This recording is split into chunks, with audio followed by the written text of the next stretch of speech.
Hi guys, it's me again, your Kuya Binoy. Welcome to another unboxing video. Today mag-unbox tayo ng nabili kong Xiaomi Redmi A2 Plus. This one is the 3GB 64GB variant. Ayan.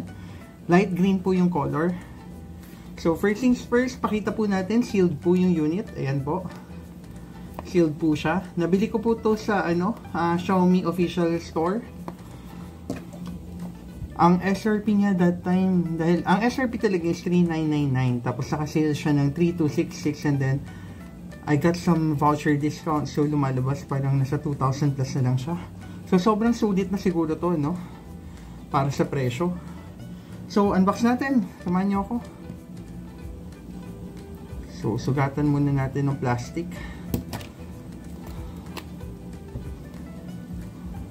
There. Sirain na natin yung naka-plastic. Yan. So yan, nakalagay dito, Redmi A2 Plus with your favorite Google apps. Google is the trademark of Google LLC. Tapos ito nakalagay, powered by powerful MediaTek Helio G36 processor. Tapos 8 megapixel AI dual camera system. Long-lasting 5,000 mAh battery. Responsive rear fingerprint sensor. Ayan. So, buksan natin. Ayan. So, pagbukas natin, ang bubungad sa atin ito, Redmi by Xiaomi. Buksan natin. So, ito yung cover ng box. So, pag open mo, bubungad na kagad yung cellphone. Ayan na siya. Redmi A2 Plus. So, labas natin. Ito muna siya. Baba muna natin para makita natin ano pang laman sa loob. So, upon opening, ayan, may kasama na siyang micro USB. Yeah, micro USB pa siya. Yan lang siguro ang downside na itong phone na to dahil luma pa yung hindi pa siya Type-C. Tapos may kasama na rin siyang charging brick. Ito. Or power adapter. Tapos, pag nilabas mo itong puti, manuals na lang ng laman niya sa loob. So, meron tayo ditong, yan, 3 manuals, booklet. So, balik natin ulit sa loob. Tapos, hindi naman natin yan, babasahin na. So, first things first, ito na yung cellphone. Light green color yung kinuha natin. Ayan, buksan natin. Yun, kita nyo guys. Guys, ang ganda ng pagkaka-green niya. Kasi parang white lang siya na na medyo greenish. Hindi sobrang dark yung green niya. Parang siyang baby green. Tapos may texture siya na parang na parang leather. Kaya social. Maganda siya. Hindi siya sobrang plastic hawakan. Kasi parang leather yung likod. Pero, hindi siya leather. Plastic pa rin naman siya. So, nakasulat lang Redmi. Ayan, very minimalist po yung design. Ayan o, may Redmi. Tapos, ayan yung camera niya. Dalawa in the flash. Ito yung fingerprint sensor. So, sa harap, ito lang yung harap niya. Ayan. So, tignan natin. Buksan natin yung protector. Yung cover. Ayan. Tapos, i-on natin. First boot up.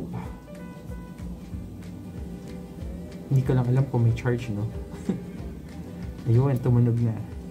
So, kita nyo guys, maganda naman ang screen. Maganda yung screen niya. Yan, Mi logo. Ganda siya, ha? Yan, it's powered by Android. Yan ang nakalagay. So, si Redmi nga pala, nagpa-promise siya sa atin na parang 2-year support, update support para dito sa phone na to. So, bagay na bagay ito para sa mga mga estudyante, lalo na mga bata siguro, para makontak sila ng parents sila. So, syempre, di ba, hindi pa naman sila ganun kaingat sa cellphone. So, baka mamaya mabasag, mahulog, mawala. So, at least mura lang, hindi ganun kasakit sa bulsa, di ba? So, ayan, piliin lang natin English, United States, English, United States, start, region, Philippines.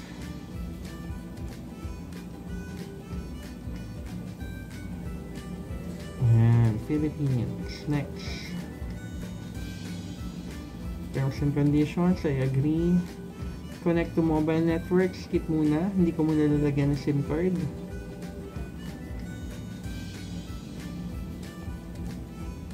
Mamaya na rin tayo kumonect sa Wi-Fi.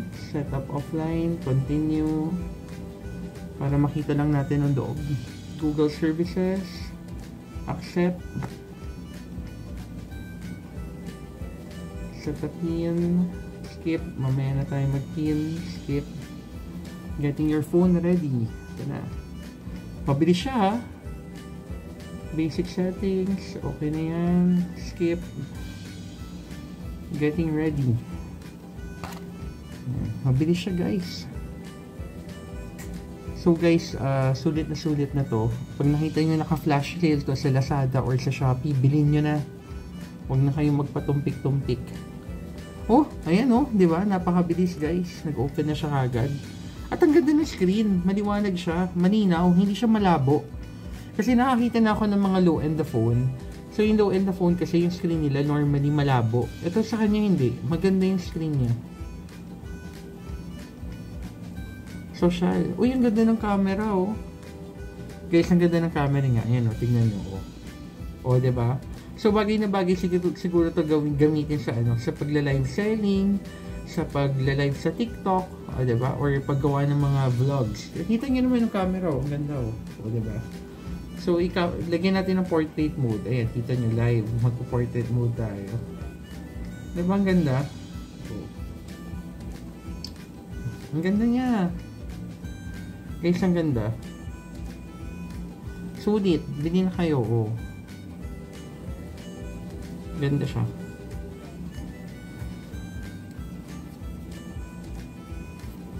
Ganda oh. Kahit yung selfie camera niya maganda rin oh. Tingnan nyo guys oh. Kita ba? Ayan oh. Ayan. Ganda yung camera niya sa selfie. Guys, sulit. Ganda. Bili na kayo. I-share ko yung link dun sa ano, sa description para maka-add kayo to cart. So, yun lang guys. If you happen to like my video, please don't forget to like, subscribe, and hit the notification bell. So, yun lang muna ang share ko sa inyo. Kasi unboxing lang naman tayo. And alam ko ano to, dual SIM siya, tapos may expandable siya ng memory card. Tapos, meron din siyang 3.5mm. Ayan. Pero yun lang ang downside niya talaga. Yung ano niya, micro USB. Pero the rest is maganda. Maganda siya. Ganda. Sulit. Gusto nyo ba pakinggan ng sound? Kaso wala akong ano eh. Wala akong internet pa eh. Hindi ko alam kung meron siyang naka-built-in. Well anyway, yun lang muna. Thank you for watching again. Please don't forget to like, subscribe, and hit that notification bell. Thank you for watching. Bye-bye!